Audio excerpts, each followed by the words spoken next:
Hello everyone, how are you? Hope you all are fine and watching my video Accounts Atta by Deepak sir.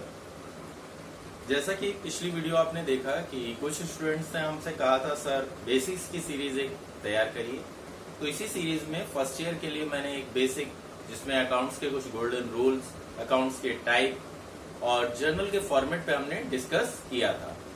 तो इसी series को हमारे basics के knowledge को आगे बढ़ाने के लिए जो हमारे बिगिनर स्टूडेंट हैं, फर्स्ट ईयर के स्टूडेंट हैं, या यूपी बोर्ड में 9th-10th में भी कॉमर्स सब्जेक्ट होता है, तो वहाँ पे भी जो बच्चे सीख रहे हैं अकाउंट्स जिन्होंने सब्जेक्ट ले रखा है, तो उन्हीं के लिए ये वीडियो है। दूसरा सेशन है हमारा फर्स्ट ईयर की स्पेशल क्लासेस का। तो आज हम आपको कुछ इंपॉर्टेंट जर्नल एंट्रीज बताएंगे कि कैसे जर्नल एंट्रीज आपको करनी है। फॉर्मेट आप समझ चुके हैं, आपने पिछली वीडियो देख रखी है तो बहुत अच्छी बात, नहीं देखी है तो आप जरूर देखिए। फर्स्ट ईयर स्पेशल करके हमारी वीडियो है, तो उसमें आप देख सकते हैं, बेसिक्स आपको मिल जाएंगे। आज का जो हमारा टॉपिक रहेगा जर्नल एंट्रीज को बताना, कुछ ऐसी जर्नल एंट्रीज जो बेसिकली क्वेश्चंस में आपसे पूछी जाती हैं, कैसे वो जर्नल एंट्रीज होती हैं, क्या फॉर्मेशन होता है, आज की वीडियो में हम सीखेंगे। तो बिना किसी देरी के स्टार्ट करता हूँ आज की वीडियो अकाउंट्स अड्डा बाय दीपक सर में। मैं दीपक कुमार शर्मा आपका स्वागत करता हूँ जर्नल एंट्रीज के सेशन में। आइए जर्नल एंट्रीज को समझते हैं, कुछ स्पेशल जर्नल एंट्रीज जो आज आपको मैं सिखाने वाला हूँ। मैं बोर्ड को 2 कॉलम में कर लेता हूँ। इधर हम जर्नल एंट्रीज आपको लिख के दिखाते हैं। तो जनरली एक बहुत कॉमन सी जर्नल एंट्री होती है जो हर बुक में आपको मिल जाएगी जब भी आप ट्रांजेक्शन का जर्नलाइजेशन करने की लिए स्टार्ट होंगे, क्वेश्चन करेंगे या क्वेश्चन देखेंगे, तो होता है बिजनेस स्टार्टअप करना। फर्स्ट स्टेप होता है ना बच्चों, बिजनेस का स्टार्टअप। और बिजनेस कैसे स्टार्ट होता है? बिजनेस स्टार्ट होता है कैपिटल से, पूंजी से। तो हिंदी में वो कहते हैं कि व्यापार से, पूंजी को व्यापार से प्रारंभ किया, या आपको इंग्लिश में लिख दें business started with capital. Entry होती है पूंजी से व्यापार आरंभ किया। तो business started with capital first step होता है। सपोज दैट फॉर एग्जांपल हमने 20,000 मान ली कि 20,000 की कैपिटल से बिजनेस स्टार्ट किया, और इसका जर्नलाइजेशन क्या होगा, जर्नल इसका क्या होगा, आइए समझते हैं। फॉर्मेट में आपको बता चुका हूं। डेट आपकी एज्यूम कर लेते हैं फॉर 2020 में ये 1 अप्रैल था। हालांकि ये छोटा सा मजाक हो सकता है क्योंकि 2020 में 1 अप्रैल लॉकडाउन था, लेकिन एग्जाम्पल है तो हम एग्जाम्पल ले लेते हैं, कोई दिक्कत नहीं, आप कोई भी डेट ले सकते हैं। क्योंकि आपको फॉर्मेट समझना जर्नल का, इसलिए मैंने ऐसा आपको एक ऐसे ही रैंडम डेट ले ली है। ये हमारे 5 कॉलम्स रेडी हैं। फर्स्ट कॉलम आपका होता है डेट का, सेकेंड कॉलम पर्टिकुलर,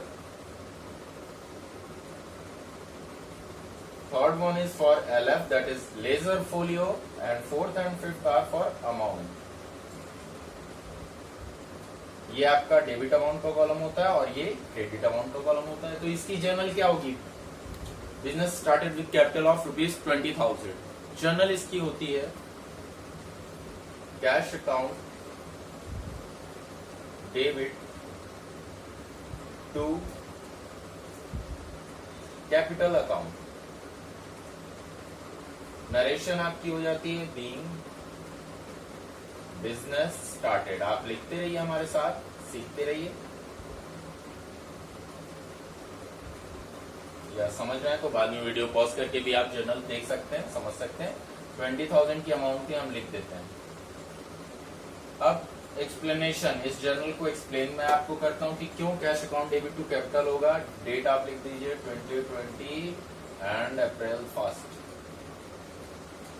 ओके, ये आपकी एक जर्नल हो गई। कैसे अब इसको हम एक्सप्लेन करेंगे, समझिए, ध्यान से समझिएगा एक्सप्लेनेशन पार्ट की क्यों कैश डेबिट होगा और कैपिटल क्रेडिट होगा। कैपिटल का मीनिंग होता है पूंजी। जो बच्चे कॉमर्स या अकाउंट फील्ड से नहीं रिलेट करते हैं, ज्यादातर कैपिटल मतलब राजधानी ही समझते हैं। खैर, यहाँ कैपिटल राजधानी नहीं, यहाँ कैपिटल का मतलब है पूंजी। पूंजी से व्यापार आरंभ किया, business started with capital 20,000। Cash debit हो रहा है, कैपिटल क्रेडिट हो रहा है, वाई, क्यों? तो आप देखिए, आप जो जर्नल कर रहे हैं वो अपने नहीं कर रहे हैं, आप उस पर्टिकुलर इंस्टीट्यूशन, अपनी उस पर्टिकुलर कंपनी, उस पर्टिकुलर फर्म के लिए कर रहे हैं। आपको रियल अकाउंट मैंने बताया, और अगर आप देखें तो यहाँ रियल अकाउंट का एक एस्पेक्ट है कि कैश आपका जो है रियल अकाउंट को रिलेट करता है। और रियल अकाउंट का रूल क्या होता है? Debit what comes in and credit what goes out. Debit what comes in, business में जब आपने बिजनेस स्टार्ट किया तो कैश आई, तो इसलिए कैश क्या हो गई? डेबिट। और कैपिटल की फॉर्म में आई तो ये क्रेडिट है, आपके पास से कैपिटल गई, और कैपिटल पाने वाला कौन हुआ? बिजनेस हुआ ना, इसलिए कैपिटल अकाउंट आपका हो गया। Cash account debit to capital account. 20,000 की आप एंट्री कर देंगे, डेबिट में 20,000 कैश अकाउंट के लिए और क्रेडिट में 20,000। यहाँ पर आपको थोड़ा सा स्पेस देके लिखना रहता है, ठीक है, ताकि आप जो है डिफ्रेंशिएशन कर सकें आपके डेबिट और क्रेडिट में। तो ये पहली बहुत सी कॉमन एंट्री है। और दूसरी एंट्री मैं आपको बताता हूँ, दूसरी एंट्री क्या होती है। दूसरी एंट्री होती है जनरली परचेज करना, गुड्स परचेज करना। अब गुड्स को आपको समझ लेना है, गुड्स क्या है आपके लिए।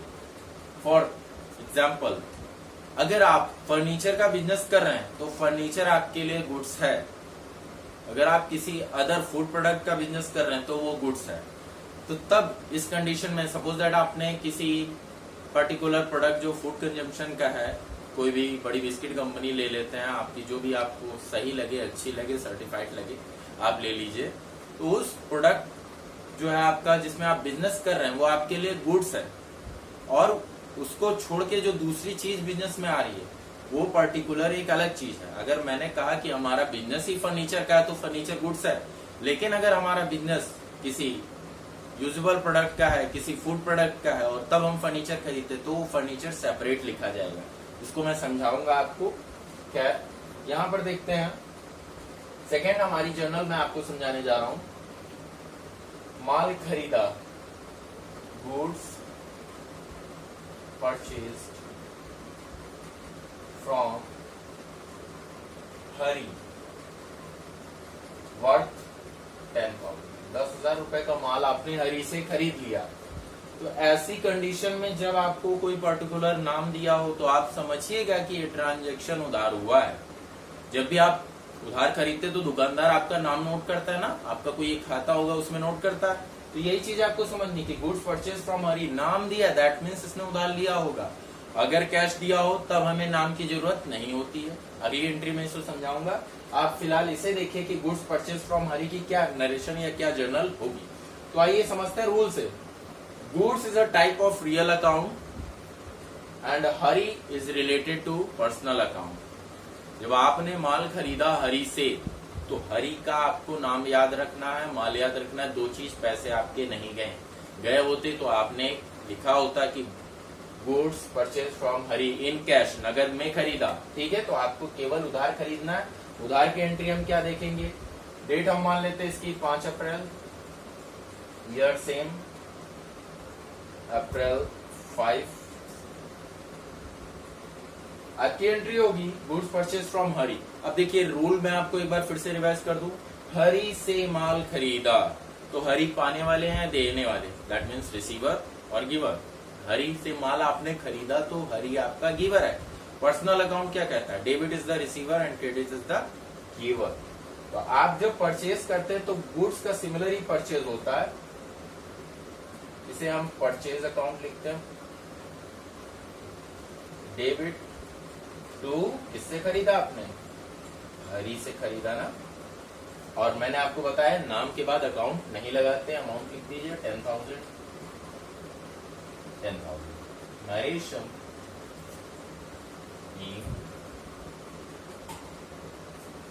Goods purchase from Hari.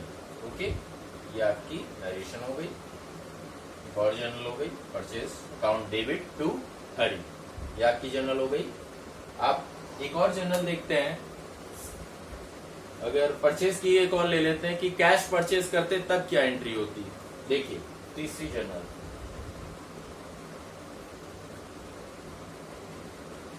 Goods purchase in cash worth 5,000। 5,000 का माल आपने नगद खरीदा। तो जब माल आपने नगद खरीदा तो आप देखिए आपके पास क्या आया और क्या गया। आपके पास क्या आ रहा है, माल, और गया क्या, कैश गया। नाम की कोई जरूरत नहीं है। तो आप रियल अकाउंट के रूल को फॉलो करिए। रियल अकाउंट कहता है debit what comes in and credit what goes out. देखिए आपने जब माल खरीदा तो आप परचेज लिख देंगे। बुक्स में आपके गुड्स अकाउंट भी मिल सकता है, purchase equivalent to goods. Okay, ध्यान रखिएगा इस चीज को। डेबिट तो हरी की जगह क्या हो जाएगा, कैश हो जाएगा। क्यों कैश होगा, क्योंकि मैंने बताया रियल अकाउंट का रूल कहता है debit what comes in and credit what goes out. Debit why purchase, purchase is similar to goods. Here purchase is debit just because goods comes to us and cash is credit just because cash goes out and it follows the real accounts rule. Okay, आपका यहाँ पे date हमारी हम मान लेते हैं ये 10 अप्रैल की रही होगी। यहाँ पर डेट दे देंगे अप्रैल 10। अमाउंट 5,000 है, 5,000 लिख देंगे। नीचे लिखनी है थोड़ा आपको ध्यान रखिएगा, narration being goods purchased in cash। Okay, तो ये आपकी एक और जर्नल हो गई। अब हमने बता तो दिया कि बिजनेस हमने स्टार्ट कर लिया, माल खरीद भी लिया तो माल बेचना भी पड़ेगा। बेचना पड़ेगा तो सेल की एंट्री समझ लेते हैं क्या होती है। फोर्थ आपकी जर्नल, गुड्स सोल्ड टू विजय। विजय को आपने माल बेचा 8,000 रुपीज का। क्या इसकी जर्नल होगी। अब गुड्स यहाँ पर जैसे हमने कहा परचेज के समय परचेज इक्विवेलेंट टू गुड्स, तो अगर सेल यानी सोल्ड जैसा बताया गुड्स सोल्ड टू विजय, बिक रहा है माल, विक्रय हो रहा है, तो sales is equivalent to goods. Okay, date आपकी 15 अप्रैल। आइए जर्नल समझते हैं। April 15 good sold to Vijay. अब आपके विजय डेबिट होंगे, भी समझाऊंगा कैसे विजय डेबिट होंगे। To sales account how much 8,000 rupees. Narration being goods sold to Vijay.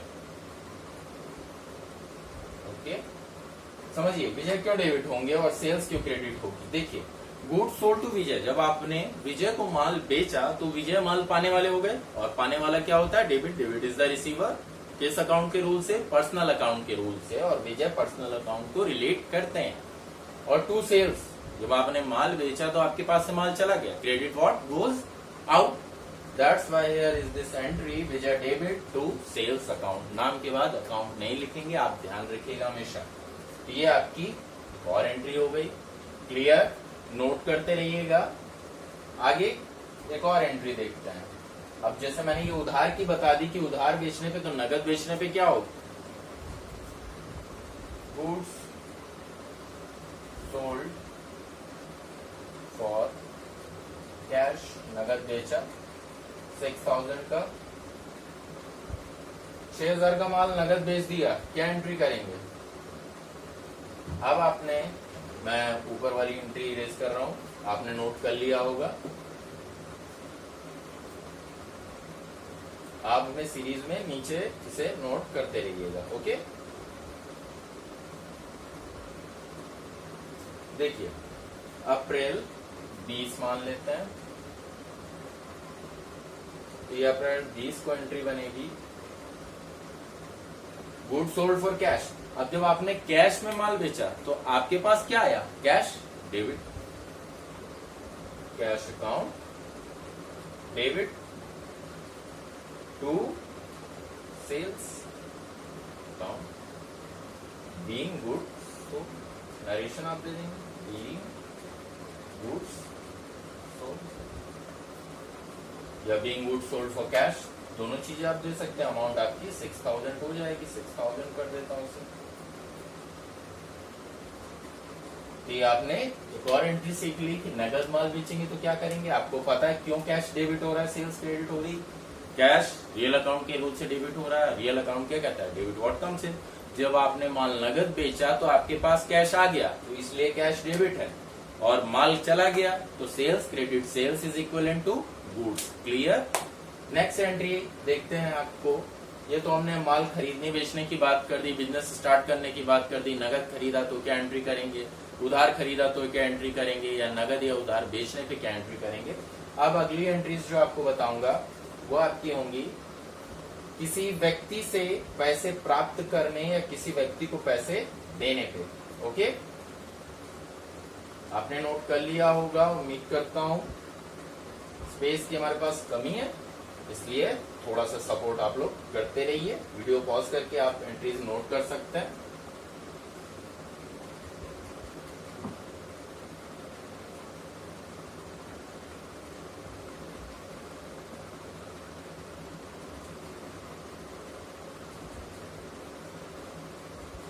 D for date, P for particular, LF and amount, debit, amount, credit। देख लीजिएगा, आपका फॉर्मेट रेडी होगा। मैंने तो अपना फिर से एक बार कर लिया है। देखते हैं नेक्स्ट। एक और जर्नल अप्रैल 22 की मान लें। 22 अप्रैल को एक और हमारे बिजनेस में एक और सौदा हुआ। क्या सौदा हुआ? वो सौदा था कि आपने विजय को 8,000 का माल बेचा था ना। अब माना कि 8,000 का उधार का माल बेचा था, विजय से हमें 6,000 मिल गया। कैश रिसीव फ्रॉम विजय। विजय से आपको 7,000 मिल गया। 8,000 में से 7,000 मिल गया। जब विजय से आपको मिल गया तो क्या एंट्री होगी, आइए देखते हैं। April 22 cash account debit to Vijay, डीइंग कैश रिसीव। काफी स्टूडेंट्स को समझ में आ गई होगी। जिन्हें नहीं समझ में आया एक बार फिर से मैं एक्सप्लेन कर दूं। सिंपली रियल और पर्सनल का कॉम्बिनेशन है इसमें। रियल अकाउंट इसलिए क्योंकि कैश है इन्वॉल्व। कैश रिसीव्ड, आपको कैश मिला। रियल क्या कहता है, debit what comes in, cash debit हो गया। विजय देने वाले हैं, debit is the receiver and credit is the giver. Vijay से मिला तो विजय देने वाले हैं, तो इसलिए विजय क्रेडिट हो गए। क्लियर। एक और एंट्री देखते हैं। जब आपने पेमेंट किया और आपने किससे उधार माल खरीदा था, हरी से। कितने का, 10,000। आपने 8,000 पेमेंट किया। देखते हैं क्या एंट्री होगी। कैश पेड टू हरी। कितना, 8,000 पेमेंट किया आपने। क्या एंट्री होगी, आइए देखिए। ये अप्रैल 25 का ट्रांजैक्शन मान लीजिए।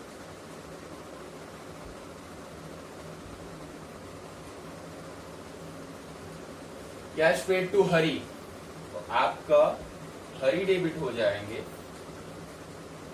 To cash from narration cash paid. पैसा दे दिया। क्या अमाउंट, 8,000 रुपए। समझिए हरी डेबिट क्यों हुए, क्योंकि कैश पेड टू हरी, हरी को दे दिया। और हरी पर्सनल अकाउंट के हैं। पर्सनल अकाउंट का रूल कहता है डेबिट इज द रिसीवर। हरी को पैसा मिल रहा है इसलिए हरी डेबिट है। और कैश क्रेडिट क्यों है, क्योंकि कैश आपके पास से जा रही है। Debit what comes in and credit what goes out, तो इसलिए ये आपकी हरी डेबिट टू कैश अकाउंट दूसरी 25 अप्रैल की जनरल हो गई। अब कुछ इनकम और एक्सपेंस को भी देख लेते हैं। नॉमिनल के भी केसेस डिस्कस कर लेते हैं। 8 आपको सपोज दैट फायदा हो रहा है, यानी फायदा हो रहा है। मान लिया हमारी कोई बिल्डिंग थी जिसे हमने किराए पे उठा रखा था, किराया हमें मिलता है, तो हम उसके लिए एंट्री करते हैं रेंट रिसीव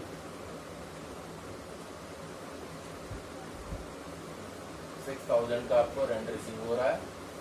तो रेंट नॉमिनल अकाउंट का है। पिछली वीडियो आपने देखी है, समझिए, जानते हैं। तो आइए इसकी एंट्री देखते हैं कि अप्रैल 27 की है। सिंपली अप्रैल 27 रेंट रिसीव। तो आपके लिए ये इनकम है। नॉमिनल अकाउंट कहता है इनकम आपकी क्रेडिट होती है। एंट्री क्या होगी? Cash account debit to rent account being rent receive. इतना 6,000। ओके, समझिए, रेंट आपकी इनकम है नॉमिनल अकाउंट के पॉइंट ऑफ व्यू से। और कैश क्यों डेबिट कर दिया मैंने? क्योंकि आपको रेंट किस फॉर्म में मिला होगा? कैश फॉर्म में मिला होगा। एंड डेबिट व्हाट कम्स इन, इसीलिए आपका कैश डेबिट है। और रेंट इनकम पार्ट है, इसलिए क्रेडिट है। That's all. अब अगर आपका कुछ खर्चा होता, सैलरी आपको देनी पड़ती अपनी फर्म में, उसे देखिए। सैलरी पेड 7,000 सैलरी आपने दी। क्या एंट्री होती सैलरी की? ये आपका अप्रैल 30 सैलरी आपने दी। तो ये आपके लिए it's a type of expense, खर्चा। और खर्चे आपको मैंने बताया था हमेशा डेबिट होते हैं। तो salary account debit to cash. जाहिर सी बात है आपने कैश में पेमेंट किया होगा। अमाउंट लिख देंगे 7,000 narration being salary paid. Okay, ये आपकी जर्नल हो जाएगी। आज के केस में आपने कुछ इंपॉर्टेंट जर्नल समझी। उम्मीद करता हूं आपको ये जर्नल समझ में आई होंगी, अच्छे से कॉन्सेप्ट क्लियर हुआ होगा। अगर आपको वाकई में कॉन्सेप्ट क्लियर हुआ है तो वीडियो को लाइक, शेयर और सब्सक्राइब जरूर करें। हम लोग को मोटिवेशन मिलता है, हमारे जैसे बहुत से टीचर्स को मोटिवेशन मिलता है आपके लाइक, शेयर, सब्सक्राइब और कमेंट से। मिलते हैं नेक्स्ट वीडियो में कुछ और इंपॉर्टेंट जर्नल्स के साथ। तब तक के लिए गुड बाय।